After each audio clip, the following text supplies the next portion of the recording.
Biologik shaxs ixtisoslashgan funksiyalarga ega bo'lgan bir nechta organlardan iborat. Organizm o'z muhitida to'g'ri ishlashi uchun bu organlar o'zaro aloqada bo'lishi kerak. Bu aloqa ko'pincha bir joydan ikkinchi joyga yuboriladigan signalni o'z ichiga oladi. Bu signal ikkinchi organga ba'zi hujayra xususiyatlari holati haqida ko'rsatma beradi. Glyukoza bunga yaxshi misol bo'la oladi. Glyukoza ovqat hazm qilishning muhim mahsulotidir. Bu hujayra metabolizmi uchun muhim energiya manbai hisoblanadi. Bu energiya glyukoza glikoliz va keyin Krebs sikli uchun substrat sifatida ishlatilganda hosil bo'ladi. Ovqat hazm qilingandan so'ng yuqori darajadagi glyukoza qon oqimi orqali aylanadi va u yerda turli hujayra turlariga kiradi. Mushak hujayralarida glyukoza energiya ishlab chiqarish uchun osongina ishlatiladi va shuningdek ikkilamchi qisqa muddatli energiya manbai bo'lgan glikogen sifatida saqlanadi. Yog' hujayralarida glyukoza triglitseridlarni ishlab chiqarish uchun ishlatiladi va eng muhim energiya zaxira molekulasi vazifasini bajaradi. Bu yerda biz glyukoza yuqori darajada bo'lganda yuzaga keladigan signalizatsiya yo'lini ko'rsatamiz. Bu yo'l bir nechta oqsillar va signalizatsiya hodisalarini o'z ichiga oladi. Bu sitoplazmatik signalizatsiya deb ataladi. Turli xil hujayralar atrof muhitdagi o'zgarishlarga javoban shunga o'xshash signalizatsiya bosqichlarini bajaradilar. Oqsillarni qayta ishlash jarayonida biz glutort oqsillar bilan boyitilgan pufakchalarni hujayra membranasidan sitozoldagi faol bo'lmagan joyga doimiy ravishda qayta ishlatganini ko'ramiz. Glutort bu glyukozaning hujayraga harakatlanishini osonlashtiradigan oqsil. Oshqozon osti bezidagi beta hujayralari tomonidan yuqori darajadagi glyukoza aniqlanganda, hujayralar tomonidan insulin ajralib chiqadi.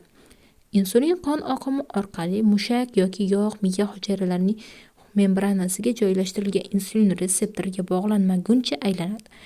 Insulin retseptoriga bog'langandan so'ng retseptorning hujayra ichidagi domeniga fosfat guruhlari qo'shiladi. Retseptorlarning o'zi fosfat guruhlariga qo'shilgani sababli bu jarayon avtofosforlanish deb ataladi. Bu fosforlanish hodisasi molekulyar hodisalar jarayonini boshlaydi. Bu faollashtirilgan retseptorlar oqsilni boshqa yaqin bog'liq oqsilga fosfat guruhini qo'shadi. Bu signal retseptordan signal yo'lining keyingi bosqichiga samarali ravishda uzatadi. Fosfat guruhlarini boshqa oqsilga qo'shadigan oqsillar kinazalar deb ataladi. Kinazalar ko'pincha signal yo'llarining tarkibiy qismlari bo'lib, fosforlanish signalini bir bo'limdan ikkinchisiga uzatishda muhim komponent hisoblanadi.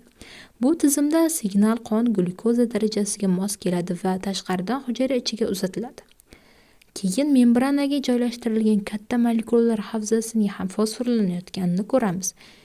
Keyin boshqa oqsillar ham fosforlanadi va dastlab hujayra membranasi tashqarisidan yuborilgan birinchi hujayradan tashqariga signalni uzatadi. Xo'sh, bu glyukoza qabul qilinishi qanday ta'sir qiladi? Avval aytib o'tganimizdek, glutort glyukoza tashuvchisi bo'lib, glutort saqlash pufakchalari hujayra membranasi yaqinida qayta ishlash holati saqlanadi. Pufakchalar asosan bu mintaqada saqlanadi, chunki pufakchalarni membranaga o'tkazish uchun zarur bo'lgan motor oqsillari bilan o'zaro ta'sir qiluvchi rab oqsillari faol emas. Ushbu signal yo'lining oxirgi bosqichi rab oqsillarini pufakchalar bilan o'zaro ta'sirni to'sqinlik qiladigan oqsilning fosforlanishini o'z ichiga oladi.